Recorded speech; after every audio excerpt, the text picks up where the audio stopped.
मेरी शादी को 5 महीने हो चुके थे। शुरू में मेरे पति ने मुझे बहुत प्यार दिया, पर कुछ समय बाद वो अपनी बिजनेस ट्रिप के लिए विदेश चले गए। उनके जाने के बाद मैं अपने सास ससुर के साथ अकेली रह गई थी। कुछ दिनों बाद मैंने नोटिस किया कि मेरे सास ससुर अपना कमरा बंद करके अजीब तरह की फिल्में देखते हैं। मुझे ये सब बहुत अजीब लगता था, क्योंकि वो दोनों सुबह सुबह ही अपना कमरा बंद कर लेते थे। एक दिन मैं अचानक उन दोनों के कमरे में घुस गई और मैंने कहा, आज मुझे भी आप दोनों के साथ फिल्म देखनी है। मैं भी घर में अकेली बैठी बोर हो जाती हूँ। वो दोनों मुझे देखकर चौंक गए, क्योंकि फिल्म देखने के साथ साथ ससुर जी अपने हाथों का इस्तेमाल कर रहे थे और सासू माँ उनकी। हेलो दोस्तों, आज की इस रोमांचक कहानी में आप सभी का स्वागत है। मेरा नाम नेहा है और मैं एक बहुत अमीर परिवार से ताल्लुक रखती हूँ। मैं अपने मम्मी पापा की इकलौती औलाद हूँ। कुछ ही महीनों पहले मैंने अपनी पढ़ाई खत्म की है, और जैसे ही मेरी पढ़ाई पूरी हुई, मेरे माता पिता को मेरी शादी की फिक्र होने लगी। मुझे भी इस बात से कोई परेशानी नहीं थी, क्योंकि हर लड़की को एक ना एक दिन अपने माता पिता को छोड़कर ससुराल जाना होता है। यही सब सोचकर मेरे माता पिता मेरे लिए हमारे ही स्टेटस का लड़का ढूंढने लगे। जैसे ही मेरे रिश्तेदारों में पता चला कि मेरे पापा कोई अच्छा सा लड़का ढूंढ रहे हैं, तो मेरे लिए ढेर सारे रिश्ते आने लगे थे। लेकिन मेरे पापा कोई ना कोई कमी निकालकर हर रिश्ते को मना कर देते थे। अब तो मैं खुद बहुत परेशान हो गई थी कि पापा हर रिश्ते को मना क्यों कर देते हैं। हमारे ही पड़ोस में एक आंटी रहती थीं, जो लोगों के रिश्ते करवाती थीं। एक दिन वो हमारे घर आईं, तो मेरी माँ ने उनसे कहा, कल्पना, हम नेहा के लिए कोई अच्छा सा लड़का ढूंढ रहे हैं। अगर तुम्हारी नज़र में कोई अच्छा सा रिश्ता हो तो हमें ज़रूर बताना। कुछ दिनों बाद कल्पना आंटी हमारे घर एक ऐसा रिश्ता लेकर आईं, जो मेरे मम्मी पापा को बहुत पसंद आया। लड़के का नाम रोहन था और उसका खुद का बिजनेस था। वो भी अपने माता पिता का इकलौता बेटा था, और उसके घर में उसके मम्मी पापा के अलावा और कोई नहीं था। मेरे मम्मी पापा को रोहन बहुत पसंद आया था, और मुझे भी फोटो देखते ही रोहन पसंद आ गया था। कुछ दिनों बाद हम दोनों की शादी हो गई और मैं रोहन के घर चली आई। शुरू के कुछ महीने बहुत अच्छे गुजरे थे। रोहन मुझसे बहुत प्यार करता था और मेरी देखभाल भी करता था। वो हर वक्त प्यार भरे मूड में रहता था, और ये सब देखकर मुझे बहुत अच्छा लगता था, क्योंकि मुझे हमेशा से ऐसा पति चाहिए था जो सिर्फ मेरा होकर रहे। पर कुछ दिनों के बाद रोहन को अपनी बिजनेस ट्रिप के लिए विदेश जाना पड़ गया। वो मुझे ढेर सारा प्यार करके गए थे, लेकिन उनके जाने के बाद मैं बहुत उदास हो गई थी, और इसी उदासी से बचने के लिए मैं घर का काम करने लग गई थी। एक दिन सुबह का समय था, जब हमारे घर का सिक्योरिटी गार्ड अपने हाथ में कुछ पकड़े हुए मेरे पास आया। मैंने उनसे पूछा, क्या हुआ दादा? आप यहाँ क्या करने आए हो? वो बोले, बहू मालिक के लिए एक पार्सल आया है। और ऐसा कहकर उन्होंने मेरे सामने एक बॉक्स रख दिया। मैंने बॉक्स देखा तो उस पर मेरे ससुर जी के नाम की एक स्लिप लगी हुई थी। मैं इस सोच में पड़ गई कि भला इस उम्र में कौन ससुर जी को पार्सल भेज सकता है। मैंने उस बॉक्स को खोलना चाहा, तो मेरी सास ने आकर वो ऐसे झपट लिया जैसे उनकी कोई चोरी पकड़ी जाने वाली थी। मैं यह देखकर हैरान रह गई थी, और उनकी इस हरकत के बाद तो मैं सोच में पड़ गई थी। सासू माँ बिना कुछ कहे अपने कमरे में चली गईं, और उनके पीछे पीछे ससुर जी भी कमरे में चले गए और दरवाजे को अंदर से बंद कर लिया। उसके बाद मैं अपने कामों में लग गई, लेकिन मेरा दिमाग बार बार सास ससुर की तरफ जा रहा था। मैं यही सोच रही थी कि आखिर उस बॉक्स में ऐसा क्या हो सकता है जो सासू माँ ने मुझसे ऐसे खींच लिया। यही सोचते सोचते न जाने कब मेरी आंख लग गई। सुबह हुई तो मैं आंगन में आकर बैठ गई। तभी मेरे ससुर जी अपने कमरे से निकले। मैं बड़ी हैरानगी से उनकी तरफ देख रही थी, क्योंकि उन्होंने अपने ऊपर एक चादर डाल रखा था, और उस चादर के अंदर ना जाने क्या छुपा रहे थे, या फिर मुझे ही ऐसा लग रहा था, क्योंकि उनका एक हाथ चादर के अंदर था। वैसे तो उनकी टांगों में हमेशा दर्द रहता था, और आज बिना किसी नौकर की मदद से बाहर निकले जा रहे थे। मैं आगे बढ़ी और सोचा कि चलो उनसे पूछ लूं कि उन्हें किसी चीज की जरूरत तो नहीं है, मगर वो मेरी बात को अनसुना करके बाहर चले गए। थोड़ी देर बाद ससुर जी वापस आए और कल की ही तरह अपने कमरे में जाकर दरवाजा बंद कर लिया। मैं दरवाजे के पास कान लगाकर खड़ी हो गई, क्योंकि मैं सुनना चाहती थी कि अंदर क्या बातें हो रही हैं, मगर मुझे अंदर से सिर्फ शोर ही सुनाई दे रहा था। मैं हैरान थी कि अंदर तो सिर्फ 2 लोग ही हैं, फिर इतना शोर क्यों आ रहा है? जब मुझे कुछ समझ में नहीं आया, तो मैं अपने कमरे में चली आई। दिन ऐसे ही गुजरते जा रहे थे। मेरे ससुर रोज सुबह कहीं से आते थे और अपने साथ कुछ ऐसा लेकर आते थे जो वो मुझे नहीं दिखाना चाहते थे। एक सुबह की बात है, जब ससुर जी घर वापस आए, तो मुझे ऐसा शक हुआ कि उनके हाथ में किसी फिल्म की सीडी है। वो सीडी देखकर मैं हैरान थी कि क्या मेरे सास ससुर फिल्म देखते हैं और किस तरह की फिल्म देखते हैं जो उन्हें अपने कमरे का दरवाजा बंद करना पड़ता है। एक दिन मैंने फैसला किया कि आज मैं पता करके रहूंगी कि मेरे सास और ससुर ऐसा क्या देखते हैं जो उन्हें अपने कमरे का दरवाजा बंद करना पड़ता है। एक सुबह की बात है, ससुर जी बाहर से आ रहे थे और आज भी उनके हाथों में किसी फिल्म की सीडी थी। वो सीडी लेकर सीधा अपने कमरे में गए और जैसे ही उन्होंने कमरे का दरवाजा बंद करना चाहा, मैं तुरंत उनके कमरे में घुस गई। मैंने उनसे पूछा, आप दोनों सुबह सुबह दरवाजा बंद करके क्या कर रहे हो? मुझे अचानक से अपने सामने खड़ा देखकर उन दोनों के चेहरे का रंग उड़ गया। तभी मेरे ससुर ने जवाब दिया कि वो दोनों फिल्में देखते हैं। मैंने कहा, अगर आप दोनों फिल्में देखते हो तो दरवाजा बंद करने की क्या जरूरत है? फिल्में तो सबके सामने भी देखी जा सकती हैं। उन दोनों ने मेरी किसी भी बात का कोई जवाब नहीं दिया, तो मैं भी वहां से बाहर आ गई। मेरे बाहर आते ही उन दोनों ने फिर से दरवाजा बंद कर लिया। मैं फिर से दरवाजे के पास कान लगाकर सुनने लगी कि वो दोनों सच में फिल्म देखते हैं या फिर मुझसे झूठ बोल रहे हैं, मगर मुझे अंदर से सिर्फ शोर सुनाई दे रहा था, जिस पर मुझे थोड़ा सा यकीन हो गया था कि क्या पता सच में फिल्म ही देख रहे हो। मगर अब ऐसा रोज ही होने लगा था। वो दोनों अंदर फिल्में देखते रहते थे और मैं बाहर अकेली बैठी रहती थी। शादी से पहले मैंने सुना था कि घर के बड़े बुजुर्ग घर की रौनक बढ़ाते हैं, पर यहां तो उल्टा ही था। मेरे सास ससुर तो सारा दिन कमरे में ही घुसे रहते हैं और मैं अकेली इतने बड़े घर में इधर उधर भटकती रहती हूँ। एक दिन मेरे दिमाग में एक आइडिया आया, क्योंकि मेरी बेचैनी को खत्म करने के लिए मेरे पास एक ही तरीका था और मैंने उसे अपनाने का सोचा। अगले दिन मैं सुबह जल्दी उठकर आंगन में बैठ गई।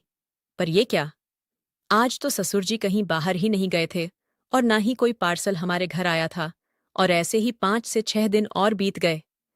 अब ना ही मेरे ससुर घर से बाहर जाते थे और ना ही कोई पार्सल आता था। एक दिन मैंने बातों ही बातों में उनसे पूछा, तो वो मुझसे कहने लगे कि तुम्हें तो पता ही है बेटा कि मेरी टांगों में कितना दर्द होता है, इसलिए मैं हर रोज घर से बाहर नहीं जा सकता। मैं उनकी बातों पर भरोसा नहीं कर पा रही थी, क्योंकि कुछ दिन पहले तक तो वो रोज ही सीढ़ी लेने जाते थे। यही बात जब मैंने उनसे कही तो उन्होंने चिल्लाना शुरू कर दिया। वो बोले, बहू, कोई मेरे काम में दखलंदाजी करे, ये मुझे बिल्कुल भी पसंद नहीं है। तुम अपनी हद में रहो, वरना तुम्हारे लिए अच्छा नहीं होगा। उन्होंने इस तरह से कभी मुझसे बात नहीं की थी, इसलिए मैं रोती हुई वहां से अपने कमरे में आ गई। अब मुझे उनसे थोड़ा थोड़ा डर भी लगने लग गया था, पर अब मेरा शक यकीन में बदलता जा रहा था कि जरूर कोई ना कोई ऐसी बात है जो ये दोनों मुझसे छुपा रहे हैं। अगले दिन वो फिर सीढ़ी लेकर आए और अपने कमरे में चले गए। तभी मैं उनके पीछे गई और अपनी सासू माँ से कहा, आज मुझे भी आप दोनों के साथ फिल्म देखनी है। रोहन बहुत दिनों से अपनी बिजनेस ट्रिप पर गए हुए हैं और मैं घर में अकेली बोर हो जाती हूँ। क्या मैं भी आप दोनों के साथ यहीं बैठ जाऊं? उन दोनों ने मुझे ये कहकर कमरे से बाहर निकाल दिया कि ये हमारे जमाने की फिल्म है और तुम इसे नहीं देख सकती। इतना कहकर उन दोनों ने फिर से अपने कमरे का दरवाजा बंद कर लिया। अब मैं बाहर खड़ी इसी सोच में डूबी हुई थी कि यह क्या बात हुई भला। अगर मैं भी उनके जमाने की फिल्म देखना चाह रही हूं, तो वो दोनों मुझे क्यों नहीं देखने दे रहे? मैं उदास होकर उनके कमरे के बाहर ही बैठ गई। कुछ घंटे बाद मेरे सास ससुर भी बाहर निकल आए, पर मैंने उनसे कुछ नहीं कहा, क्योंकि मैं नहीं चाहती थी कि उन्हें मुझ पर शक हो जाए कि मैं उन दोनों पर निगरानी कर रही हूं। दिन गुजर रहे थे, पर मुझे मेरे सवालों के जवाब नहीं मिल रहे थे। रात हो गई और मैं अपने कमरे में सोने के लिए चली आई। मेरे सास और ससुर भी अपने कमरे में चले गए थे। आधी रात को अचानक से मेरी आंख खुली, तो मुझे मेरे कमरे में घुटन सी महसूस हुई, इसलिए मैं उठकर आंगन में चली आई। आंगन में आकर मैंने देखा कि दरवाजे पर 2 आदमी खड़े हुए हैं। ये सब देखकर मैं डर गई। पहले मैंने सोचा कि उनसे जाकर पूछती हूँ, पर फिर मेरी हिम्मत नहीं हुई। उन दोनों ने चादर ओढ़ रखी थी, इसलिए मुझे उनके चेहरे नहीं दिखाई दे रहे थे। अचानक मेरी आंखों के सामने अंधेरा छा गया और मैं बेहोश होकर जमीन पर गिर पड़ी।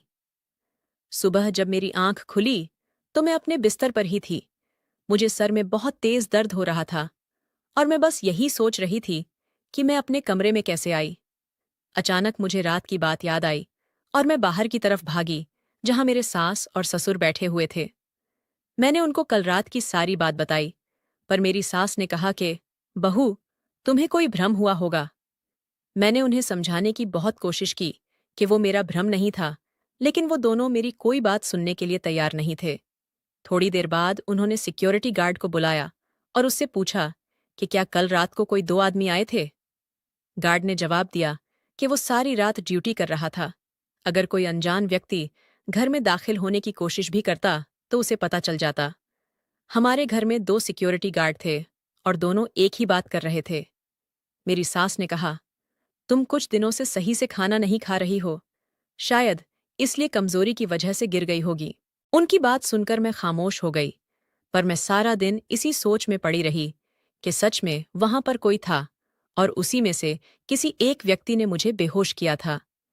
क्या सच था और क्या झूठ था, मेरी समझ में कुछ भी नहीं आ रहा था। मैं बहुत घबराई हुई थी। रात के 8 बज रहे थे और जब मैंने ससुर जी को घर से बाहर जाते देखा तो मैं हैरान रह गई। मैं बगैर कुछ सोचे समझे उनका पीछा करने लगी कि शायद मुझे कुछ पता चल सके।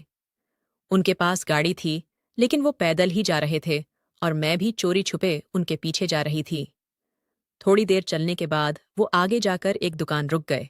शायद वो सीढ़ी की दुकान थी। करीब 10 मिनट बाद ससुर जी उस दुकान से बाहर निकले। जब वो बाहर निकले तो उनके हाथ में एक सीढ़ी थी। उनके जाते ही मैं उस दुकान में घुस गई। दुकानदार से ससुर जी के बारे में कुछ पूछना चाहती थी, पर कुछ सोचकर वहीं रुक गई और कुछ सीढ़ी खरीदकर वापस घर आ गई। मैंने दुकानदार से कोई सवाल जवाब नहीं किया, क्योंकि क्या पता वो ससुर जी को सब बता देता, जिसकी वजह से मैं मुश्किल में आ जाती और मैं कोई खतरा मोल नहीं लेना चाहती थी। घर आकर मैंने फिर से ससुर जी का कमरा बंद पाया। मैं अपने कमरे में आकर बैठ गई और यही सब सोचने लगी। तभी रोहन का फोन आ गया। उनकी आवाज सुनकर मैं हैरान भी हो गई थी और मुझे खुशी भी हो रही थी। वो परसों घर आ रहे थे, इसलिए मैं उनके स्वागत की तैयारियों में लग गई।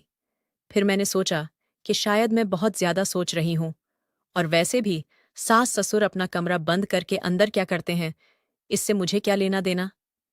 तो बेहतर यही था कि मैं इस मामले से दूर रहूं। दिन भर का सारा काम खत्म करके मैं रात को अपने कमरे के बाहर बैठी हुई थी। तभी मेरे ससुर जी अपने कमरे से बाहर निकले। उन्होंने मुझे देखा नहीं था और वो फोन पर किसी से बात कर रहे थे और साथ में इधर उधर भी देख रहे थे। मैं चुपके से उनकी बातें सुनने लगी। ससुर जी की बातें सुनकर मुझ पर आसमान गिरने वाला था। मैं हैरत से उनकी सारी बातें सुन रही थी और मेरा जो उन पर शक था वो यकीन में बदल गया था। सारी बातें खत्म करके वो अंदर चले गए और मैं भी अपने कमरे में आ गई, मगर मेरे दिमाग में उनकी वही सारी बातें घूम रही थीं। अब मुझे पूरी सच्चाई पता करनी थी, मगर सारा सच जानने के लिए मुझे ये जानना जरूरी था कि सास और ससुर अपने कमरे में क्या करते हैं। अगर वो सच में फिल्म देखते हैं तो उस फिल्म में ऐसा क्या है जो मुझे देखने से मना करते हैं। अब बस कल का इंतजार था, क्योंकि कल मैं उन दोनों के इस राज्य से पर्दा उठाने वाली थी।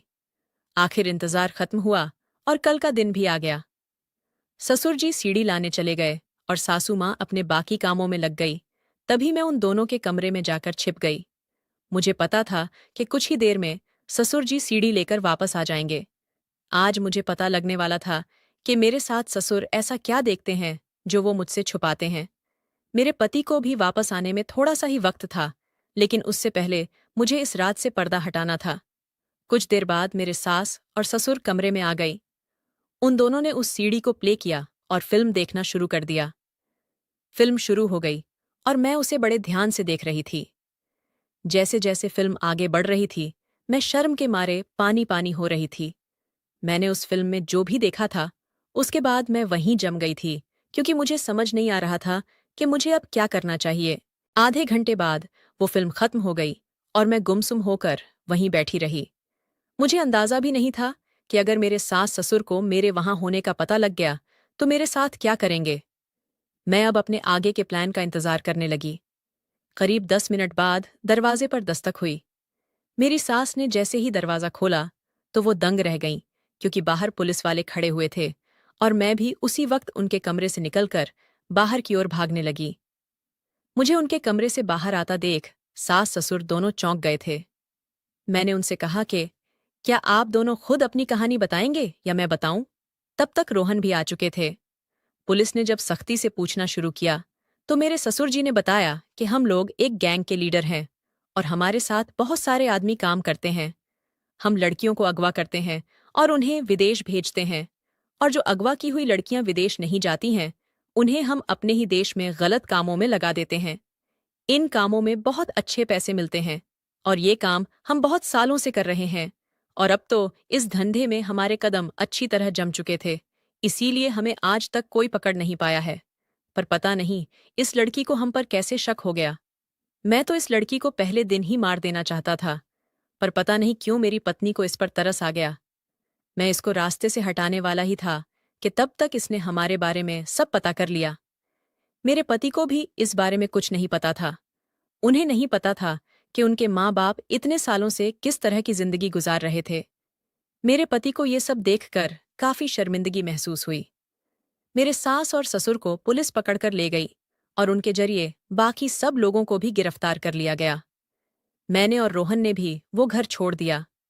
सास और ससुर की सारी काली कमाई का पैसा हम दोनों ने गरीब बच्चों में बांट दिया।